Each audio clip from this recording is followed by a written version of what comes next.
Okay, so I guess we're gonna make this a series, eh?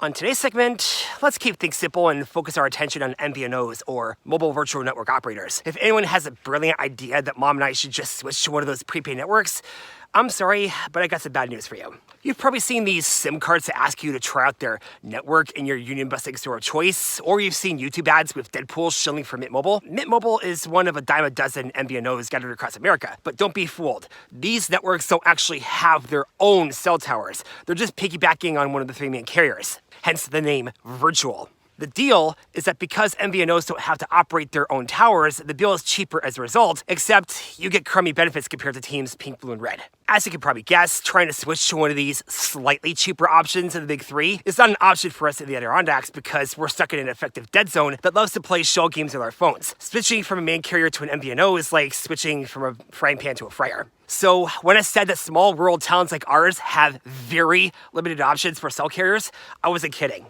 But if you want to know what MVNO runs on which team, here's a handy guide that should help make your choice of an MVNO easier if you opt for a carrier that's scant on features and benefits.